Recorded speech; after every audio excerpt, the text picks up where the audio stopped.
sentiment benevolent.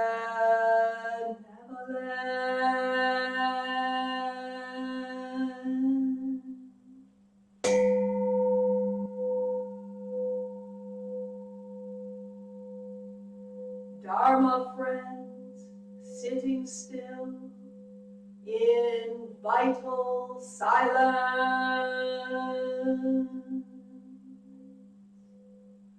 wanting nothing, we practice eco-Buddhism together.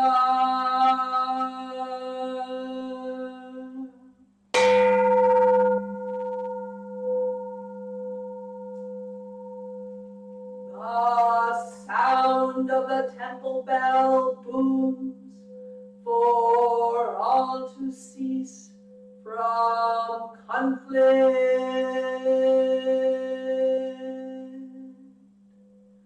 May the way of Buddha usher in the dawn of non-violent global village forever.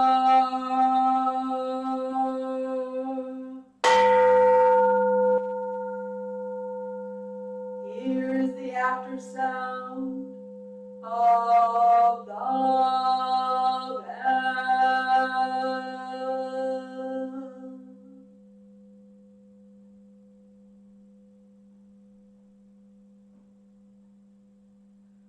Thunder of silence, light after Dharma rain.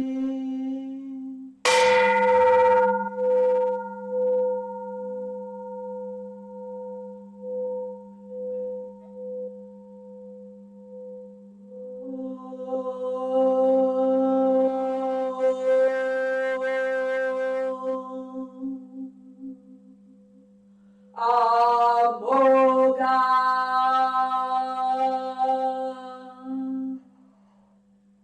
Varochana Mahamudra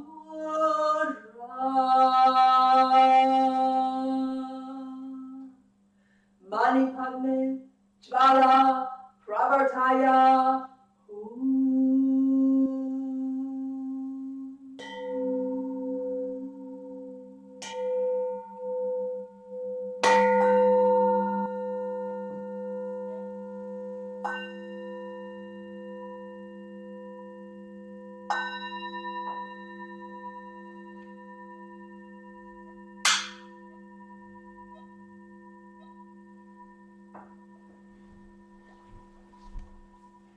Please stand for the chanting, followed by the recitation of the 3 refuges.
Cisnim quim yande sivam samse chemang chale Sangju ilche puttaya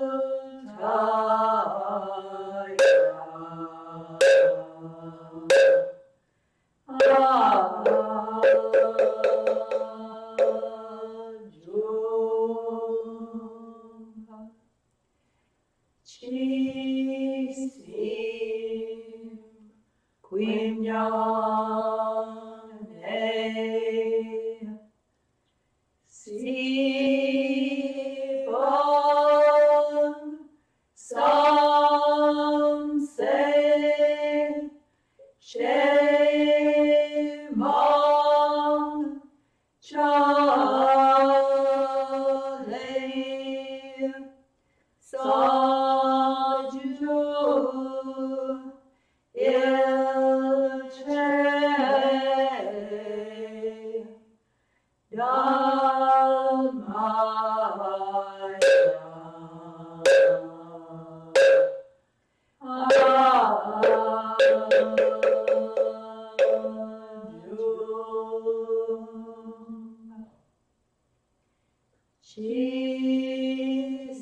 Chisim Quinane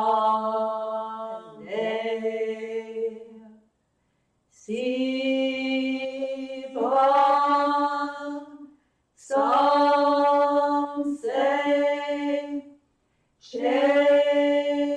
Shemang Chale Sangju Ilche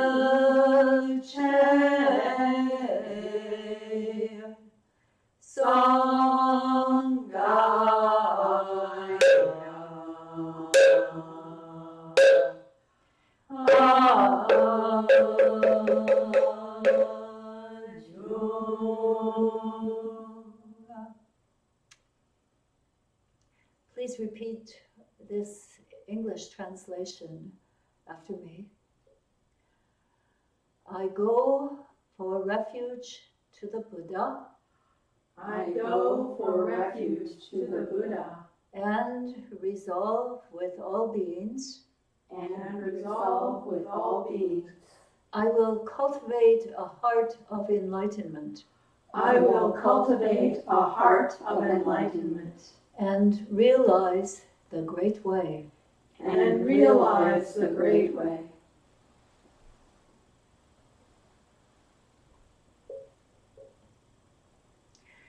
I go for refuge to the Dharma. I go for refuge to the Dharma And resolve with all beings. and resolve with all beings.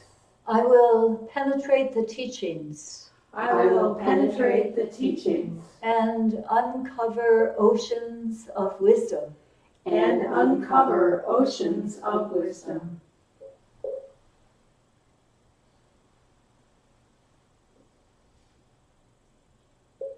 I go for refuge to the Sangha I go for refuge to the Sangha and resolve with all beings. and resolve with all beings. I will seek peace and happiness for the many I will seek peace and happiness for the many and transform this world into Buddha lands unimpeded. and transform this world into Buddha lands unimpeded.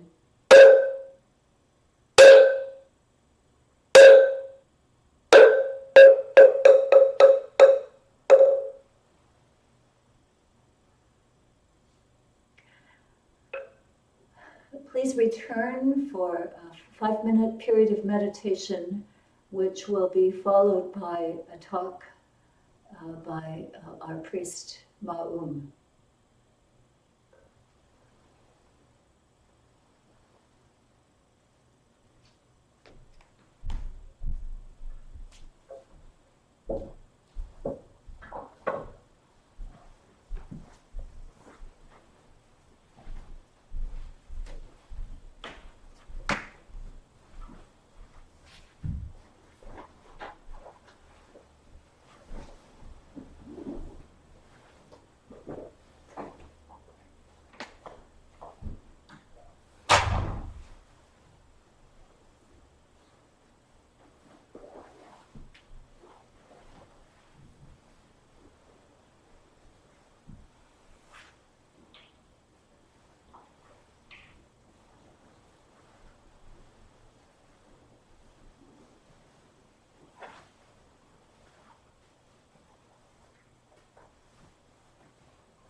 Please follow along as we end our meditation with some mindful stretching.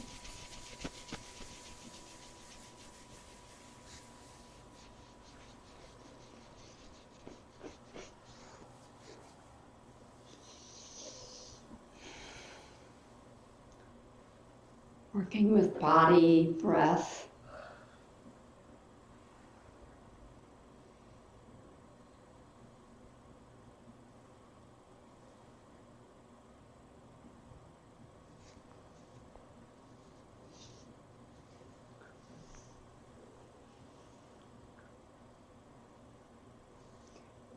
Taking care of the earlobes, feeling the pressure points there.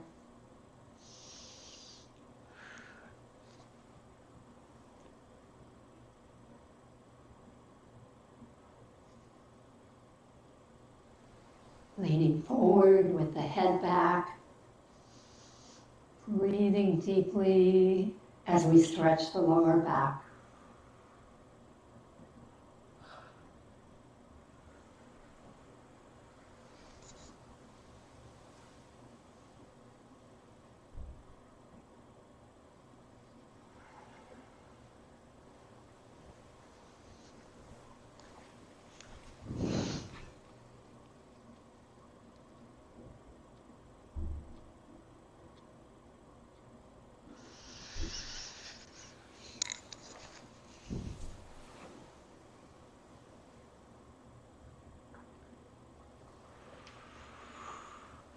Stretching to the left.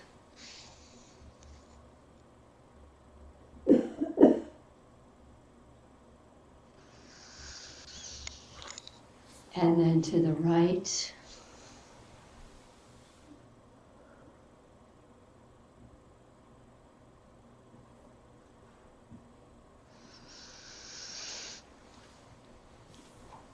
Clasping the hands behind the back.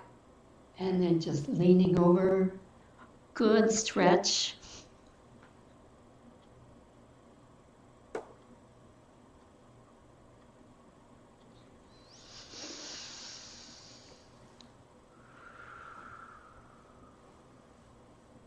And breathing into our spinal twist, first to the left.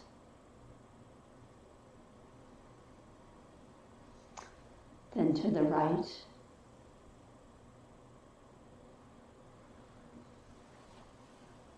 And placing the hands on the thighs, nice big circles of your upper torso.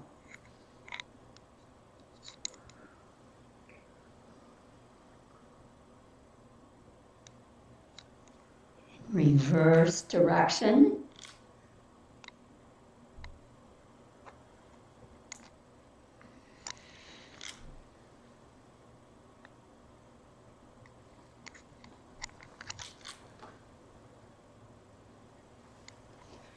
Grasping your left side, lean to the right.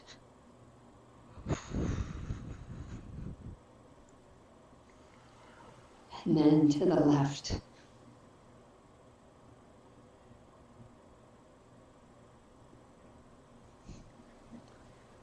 Bringing the hands behind the head.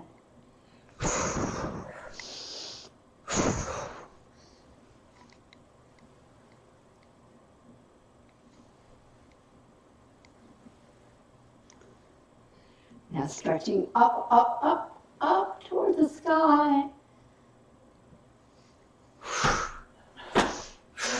Nice deep abdominal breaths.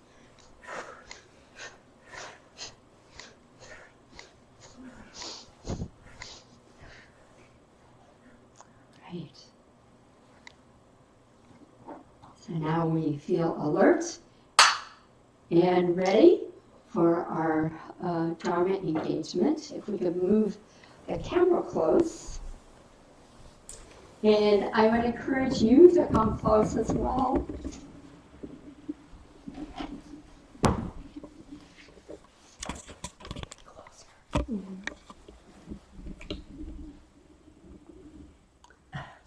Is that good? Hello, everybody. Be up the nostrils. Be up the nostrils.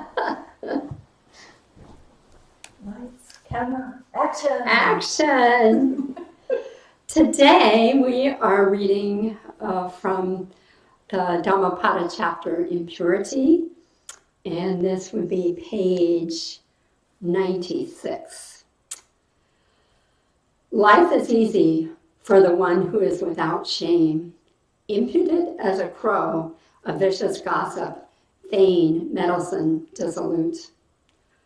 But life is hard for the one who quietly undertakes the way of perfection. With purity, detachment, and vigor, they see light. If you kill, lie, or steal, commit adultery, or drink, you dig up your own roots. And if you cannot master yourself, the harm you do turns against you grievously.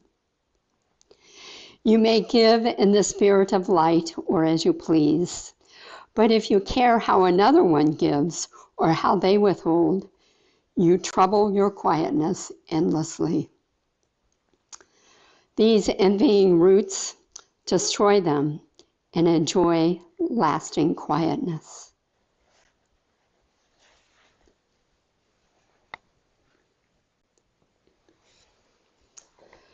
So, good morning, dear Dharma friends. I think it's fortuitous that our reading this week refers so directly to precepts, because that is our topic today. So it says, if you kill, lie, or steal, commit adultery, or drink, you dig up your own roots. Those are some of the key precepts in Buddhism. And this topic comes to us today for a couple of reasons. One is that this is the time of year that we start thinking about and forming study groups on precepts. And these study groups will begin formally at the end of April and will conclude just before the giving of precepts on July 4th. So for those of you who are new, a precept ceremony is considered the beginning of a formal Buddhist path. All of us participate by virtue of your being here, at least in some informal way, in cultivating our Buddhist practice. But taking of the precepts implies that a willingness to move on in a formal way. And what the ceremony involves, after you do the study, you will receive some beads like this, Dharma beads. And you may, if you've been with us, know that we use these for chanting practice, like we did in Wa Um Sung Jung. And just to have them with us, it involves receiving a precept certificate so that you can look at and review your precepts from time to time. And it involves getting a new Buddhist name. So all of those who take the precepts together as a class have a class name. So last year it was the Pa family. When I took precepts, it was the Ma family. And so I ended up with the name Ma-Um. And my Dharma, a few examples of Dharma brothers are Maju, Brian Gens, Magamak, whom you may know from Peace Camp. And that Dharma family is very precious. It stays together over time. Another reason that we're very interested in looking at precepts right now is, as you may know, we have had some challenges with relationships in our broader society. We have 5 temples, New York, Toronto, Mexico City, Ann Arbor, and who am I missing? Chicago, yes, of course, Chicago. Chicago friends, my apologies. So all of the temples have been looking carefully at student-teacher relationships because we have not been so skillful with that. and it's an area that we want to improve. Precepts are very important as part of our growth and healing process, because precepts is the morality that governs our relationships with one another.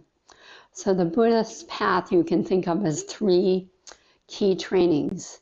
The first being Shila, which means morality, practice of precepts.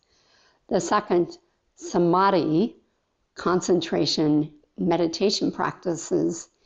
And the third, Prajna, wisdom, that deep understanding of how we are all interconnected and how that we grow toward enlightenment together.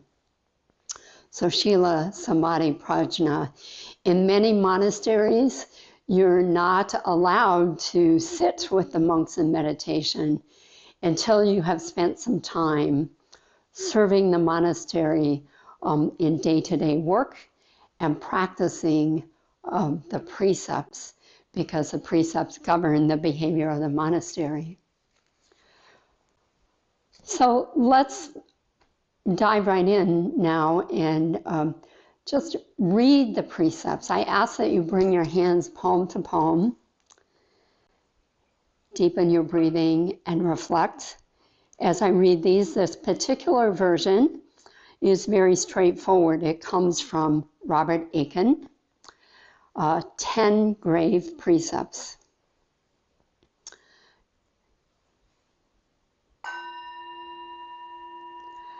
Number 1, I take up the way of not harming.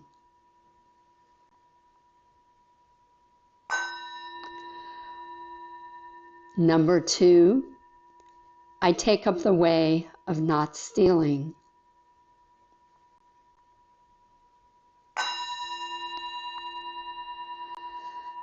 Number 3, I take up the way of not misusing sex.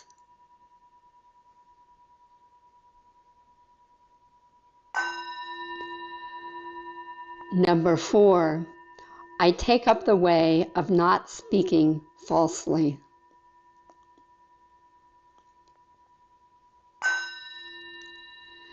Number 5, I take up the way of not giving or taking drink or drugs.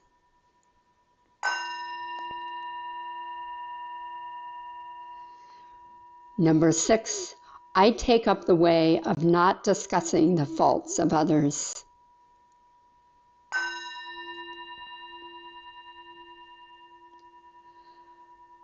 Number 7, I take up the way of not praising myself while condemning others.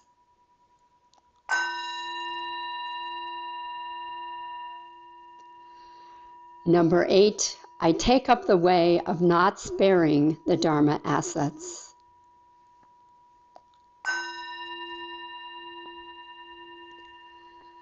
Number 9, I take up the way of not indulging in anger.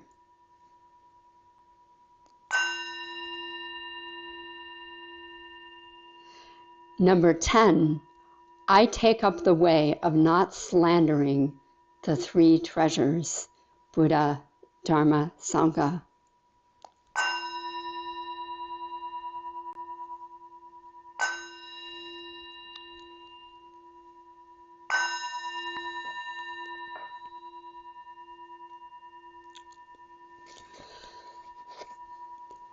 So these precepts are, they're guidelines for us learning to live a more enlightened, awakened, full life. It's a very broad topic. So today, I would like to just focus on some examples of how this can play out in our daily life, working with the precepts.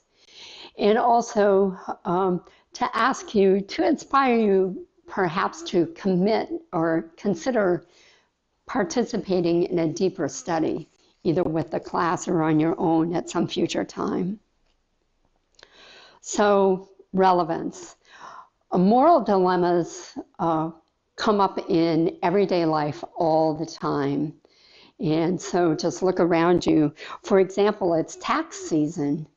And with taxes, those of certain income categories know that they will receive a stimulus check from the government. Perhaps if you're in a category that does not qualify, you look at, well, what can I report or not report on my taxes to get me that extra check? And if you receive that check, consider your circumstances and whether you want to spend that check on yourself or whether you want to offer that check to somebody in greater need. So that's a moral dilemma. An example of charity came up for me recently. Somebody called on the phone, having encountered some unexpected difficulties in life, needed assistance paying a hotel room for a couple of nights. So my choice was, okay, yes, I will pay for this particular person for a couple of nights, just to allow him then to get back on his feet and to move in the right direction. Third example, shall I be honest even if it hurts somebody's feelings? So this one is tricky. It has to do with right speech. And we're always deciding, is what I'm saying, is it truthful? Is it helpful? Is it the right time? A fourth example, should I cut in front of someone else to receive my COVID vaccine, even when it is not my turn? This is, I want to talk about the pandemic in a little more detail because it presents us with so many interesting moral challenges at this time. And maybe a last example, is an intimate relationship between a student and a teacher ever appropriate? So we have these big moral questions surrounding us all the time, and I'm sure there are little teeny ones that you can think of as well, that you confront on a daily basis. So how can I use the precepts to help me with this dilemma? The first example I'm going to give you is with COVID. The pandemic has been a troubling situation on many levels. And as we look around, we see all sorts of inequities regarding economics, race, social class. Those who are most at risk live in somewhat disadvantaged communities. And so as we roll out of this vaccine, which can be a life-saving kind of drug, how do we embrace these inequities and do it fairly? So some examples that inspire me, an 82-year-old woman at the back of a long line at a clinic in Los Angeles. The security guard, and she's Black as well, so she's in a couple risk categories. So then a security guard escorts her to the very front of the line so that she can be first. And in return, received insults and people spitting on him. So disagreement about who gets this vaccine first. Another example, at a local Myers, a 90-year-old woman walks in, and she does not have access to computers. She doesn't know how to go through this signing up for a vaccine. And so she also is given an appointment, as seems to be fair. Other examples, because the vaccine is scarce, there's a lot of hunting going on for where to get that vaccine. Again, in Los Angeles, a poor neighborhood was given an extra allotment. And what happened was people from the rich neighborhoods came and they took all of the appointments, so there were none left for those truly in need. So these kinds of things are challenging and troubling for us to consider. People have been encouraging me to go to another location other than Washtenaw County to receive a vaccine. So when I'm confronted with this personal moral question, this is how I worked through it. And your answer may be entirely different than mine. I'm just giving an example of how I worked with the precept guidelines. So for me, 3 guidelines were involved: not harming, not stealing, and not indulging in anger. So as I consider not harming, going to another location might mean that I am depriving somebody of a vaccine who is more in need of it than I am. And by the way, I am in one of those priority groups. I'm already sort of at the front of the line. So that's one consideration. Am I depriving somebody of the vaccine? And that kind of gets into the precept of stealing. I'm taking something not really given. On the other hand, the argument can be made that I'm harming by not being aggressive, by not doing everything I possibly can, because here I am in the role of a priest. The sooner I get vaccinated, maybe the sooner our temple will be able to open and people will be able to come here in person. And I'm also harming because those in my community then need to continue to experience worry and anxiety that they have a person that is of risk living in their community. And then the third precept of not indulging in anger is really, I've been working with that quite a bit, because as I see the inequities, and I want to make judgments about others and how they have come to their moral conclusions. Their moral conclusions are not necessarily wrong, but when I start saying that and judging, it's like this, pointing my finger, and 3 fingers are pointed back at me, and it's me that gets harmed, because then I might not sleep at night. I might start creating stories that affect my relationship with these other individuals. So how I resolved it, my particular resolution is I have decided to stay put. As I say, I'm already kind of one of the fortunate ones, and I will remain within the vaccine that is available here locally, knowing that it's not being distributed perfectly or equitably. Somebody else might have come to a completely different conclusion. It's kind of a juicy one, this moral dilemma, and I bet in your household you may be having discussions about this. So let me give you another example that happened in the past few months. Somebody came to the door of the temple in need, saying that he was in need, that a truck was at a gas station and he couldn't fill up the tank because he didn't have any money. And, he forgot that money at home, and that he needed to get somewhere, and could I please offer him some money for gas? And that he would pay back later. He would bring it to the temple and hide the money under a mat in a designated location. So yes, I offered the money, never received it in return.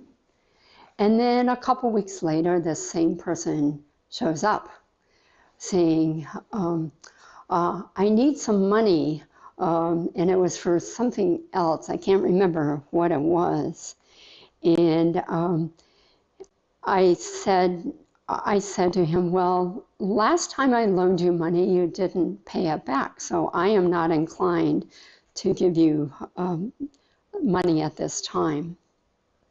So this has to do with the precept of sharing Dharma assets. I could have responded more skillfully. One response would be just to, okay, this person is not telling me what they really need, but I will just give them money because that's what they asked for. Another response could have been, tell me a little bit more about your life and what this need is about for money, and see if there's something deeper going on. And then helping to problem solve about how can this person engage in self-help, because self-help is one of our key Buddhist teachings. So I could have offered a very different kind of Dharma. Money would have been the easier thing, because then he just would have gone away and not bugged me, but I chose not to do that. Okay, so so we begin to see that these precepts are not hard and fast rules. Rather, the guidelines offer us an opportunity to think about morality more deeply. And the beauty of working with precepts is then we get to develop our practice, and we get to develop our character in deeper ways. So my experience in working with precepts is they're a journey, and I sort of wrote down what I think some steps on this journey are.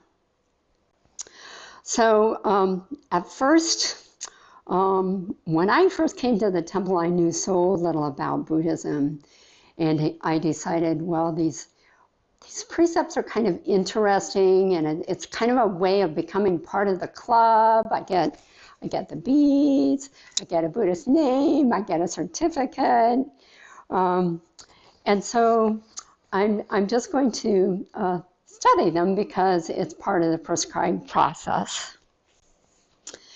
And then as we started looking at them, my first way of looking at them was they're sort of a prohibition or restraint. They tell me not to do this. And then as we examine, for example, the precept of not to harm, but to cherish all life, if I take that literally, that means the roaches and the ants that come into the kitchen cannot be killed. I must do something else. I must take them outside or something, but not kill them. And as I worked with that, then I realized that, well, maybe this gets into keeping a cleaner kitchen. And that gets at, sort of a broader kind of mindfulness practice.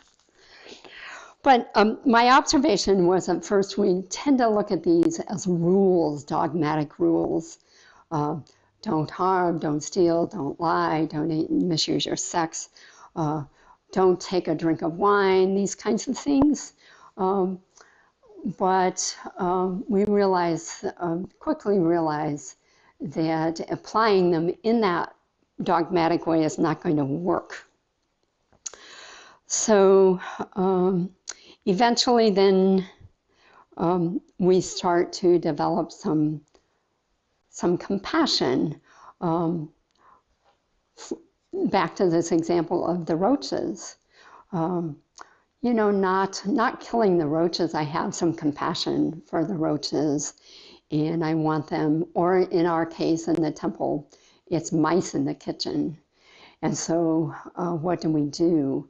Live trap the mice, take them to the park, in the dead of winter. But by doing that, then maybe they freeze to death, or then maybe they just trot back to the temple.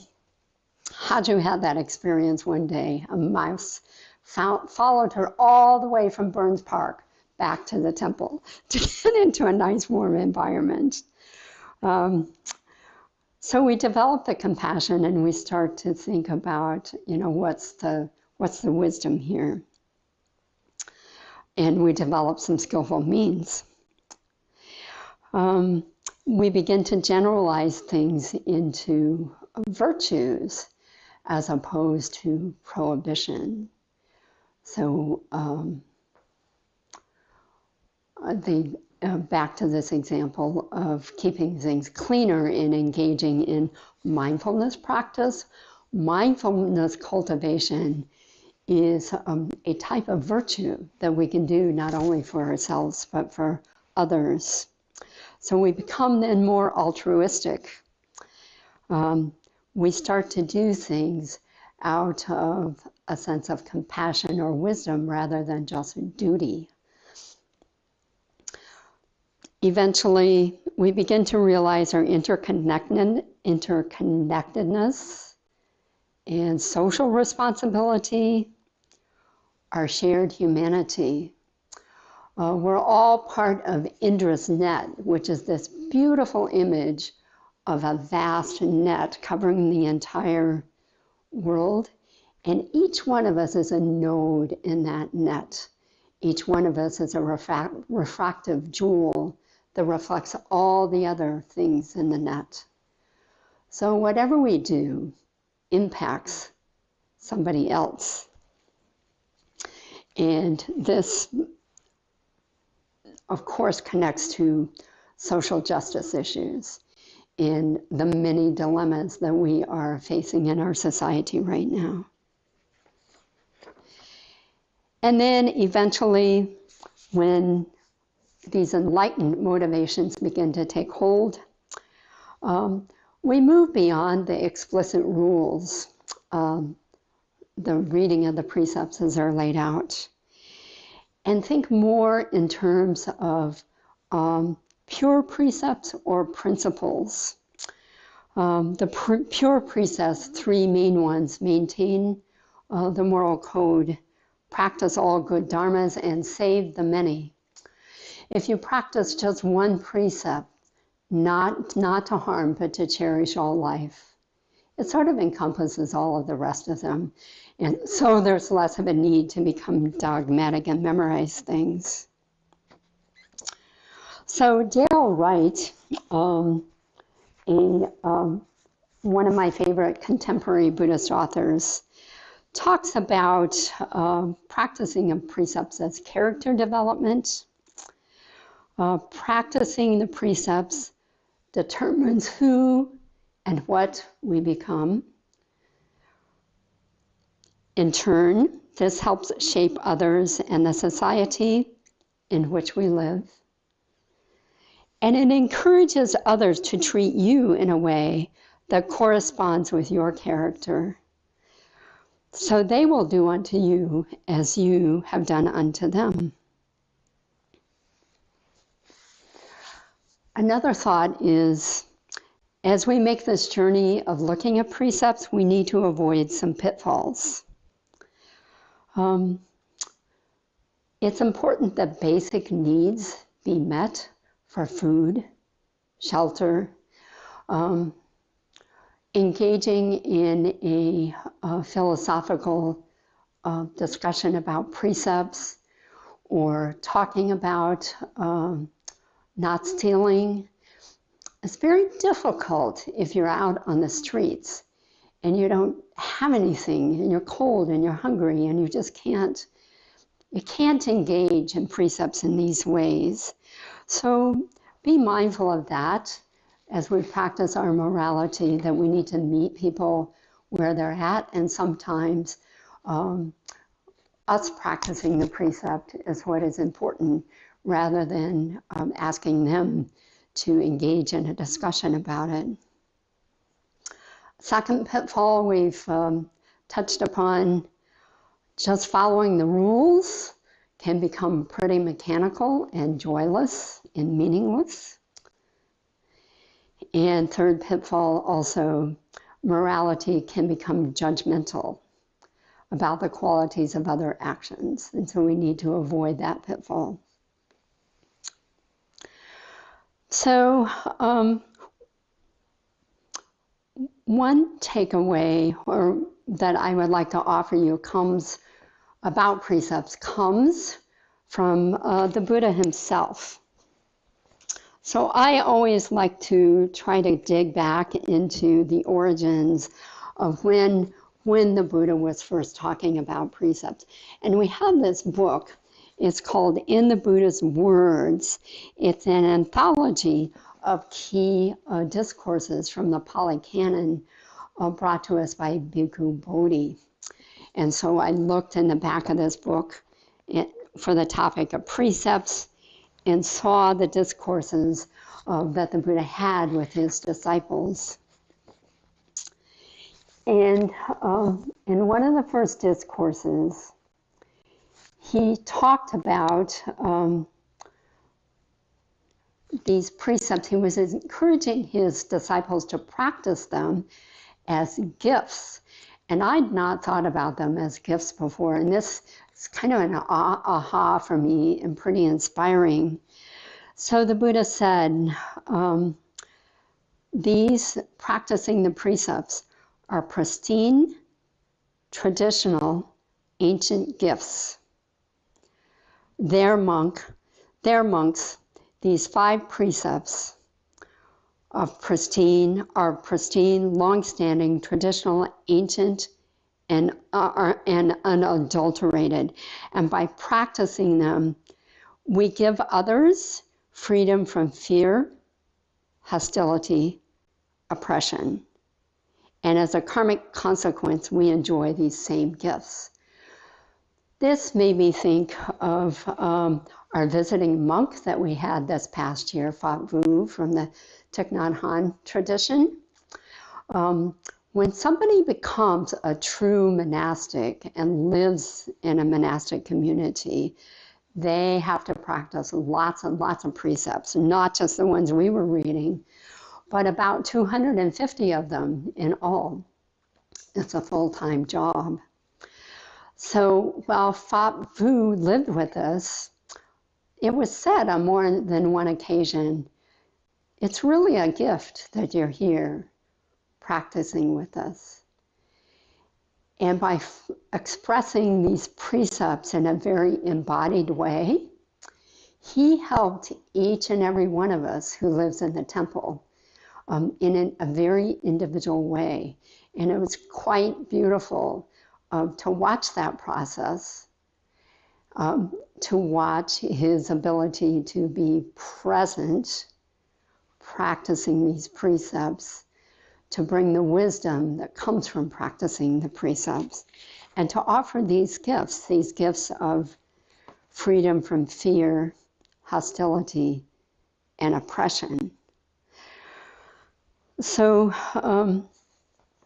for me, that's very motivating, and it's a reason to go back, continue to reflect upon these precepts in the hopes that as I too practice them, I can give these gifts to others. I want to end with reading another version of the precepts. We're working with the 10 precepts today, which is the first 5 are intended for all people, lay people. The last 5 are intended for people more advanced in the practice. When you study, if you would choose to join our precept class, we would be focusing on 8 of these. And so it would be an opportunity for you to engage in this serious consideration.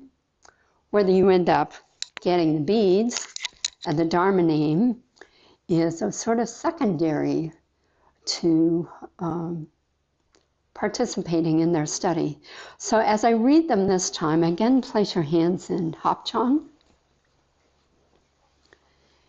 And I want you to consider the benefit for yourself of practicing each precept.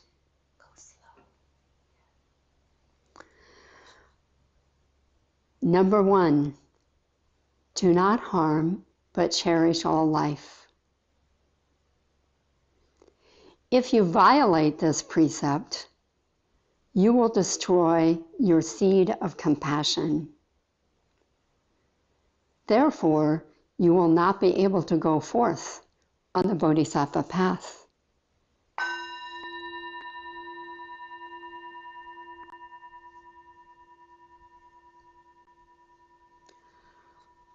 Number 2, do not take what is not given, but respect the things of others.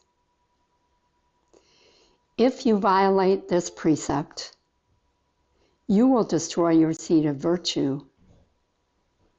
Therefore, you will not be able to go forth on the Bodhisattva path.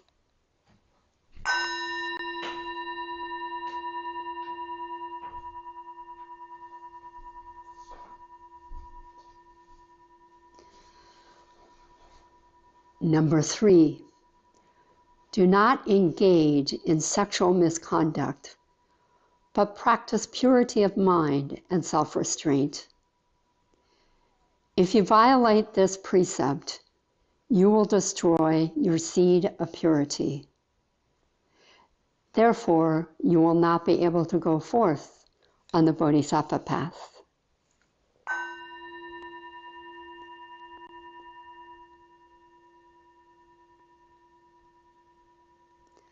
Number 4, do not lie, but speak the truth.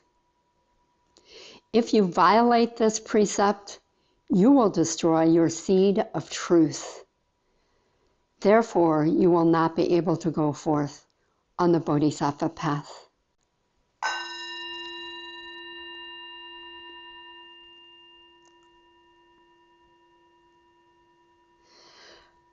Number 5, do not involve yourself in the trade of liquors or drugs which confuse or weaken the mind, but keep your path calm, keep your mind calm and clear. If you violate this precept, you will destroy your seed of wisdom. Therefore, you will not be able to go forth on the Bodhisattva path.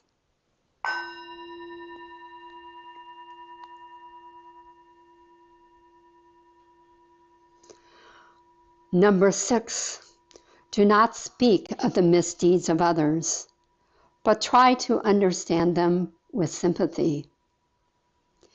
If you violate this precept, you will destroy your seed of friendship. Therefore, you will not be able to go forth on the Bodhisattva path.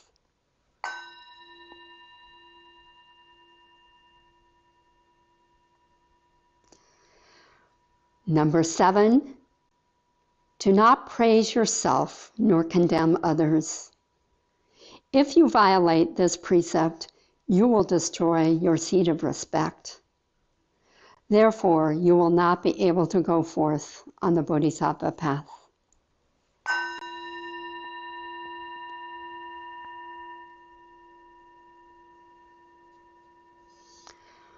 Number 8, do not withhold your aid, material or spiritual, but give freely of yours wherever there is a need. If you violate this precept, you will destroy your seed of wealth and generosity. Therefore, you will not be able to go forth on the Bodhisattva path.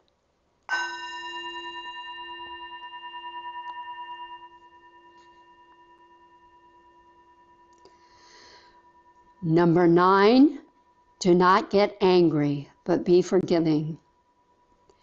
If you violate this precept, you will destroy your seed of happiness. Therefore, you will not be able to go forth on the Bodhisattva path.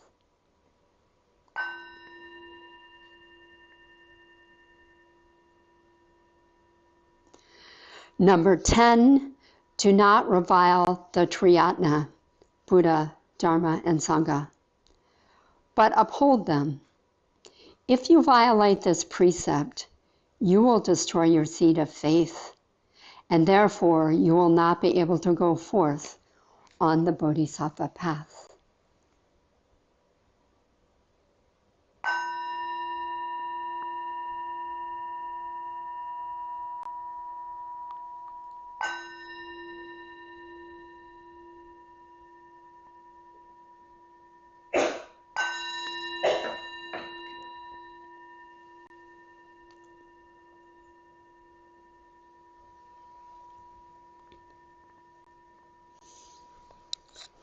So if you would like to reflect upon the precepts, this Moon Journeying Through Clouds, our liturgy book, is accessible through our website or through contacting the temple.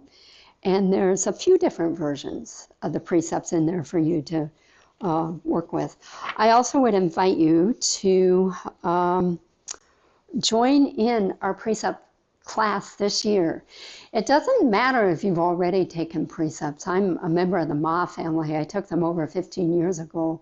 But this year, I'm going to renew them, so there's always that opportunity.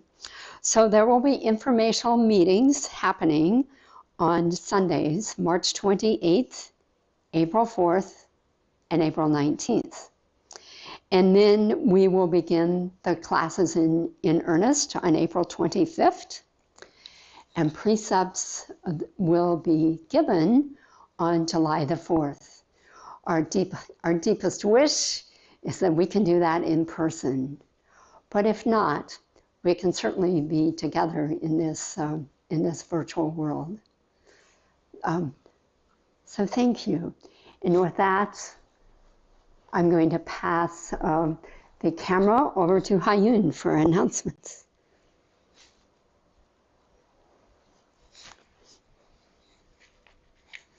Okay, thank you, Mo. Every time Mo said Ma family, I thought she was going to say mafia.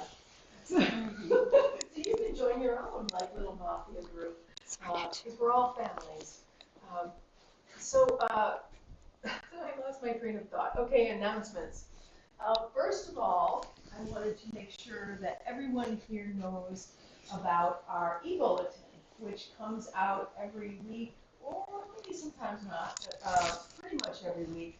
And if you would like to receive it and you don't already, you should contact us at annarborzentemple@gmail.com, and we can put you on our list, which has about 1,500 people on it. And it includes lots of different stuff, not only what's going on at the temple, but also just fun things about people who write from near and far, little messages. Haju Sunim writes a little message every week. That's really a beautiful little piece to have in your inbox in the middle of a lot of other crazy things in your inbox. Secondly, each week we do a Wednesday evening sitting here at the temple, 6:30 p.m. Eastern Time. Whatever time zone you're in, you are welcome to join us. We have a little meditation, a little chanting, and then we have a great Dharma discussion. So any people at all levels can join in. Don't worry about your level of prowess in terms of your practice, because we welcome everyone. I think I know there's going to be another meditation course, Deepening Your Practice, which starts on March 18th. If you're interested in that, please contact us at, again, annarborzentemple@gmail.com, or you can call us at 734-761-6520. And finally, last but not least, every day here at the temple, we read the Dhammapada and we read some other spiritual texts. But lately, we've also been reading from the seed catalog. As many good gardeners do, February, early March is the time where people get really excited about gardens. And we would love it if you would want to be involved in our crew to put together the temple garden and manage it this spring and summer. We've got a lovely space with lots of boxes and seeds in the ground and all, and it's just really a vibrant thing to be a part of. Those who have been involved in the past have really, really enjoyed it. So we invite you to contact us. Oh, here's the seed catalog. The whole seed catalog. There we go. That's the one. We opened the page every day and read a passage from it. Anyway, please contact us if you're interested in gardening and would like to be involved. It's a great team that we put together to do that. Again, AnnArborZenTemple@gmail.com. So with that, I'm going to turn it back to Haju Sunan to do the 4 great vows to end our service.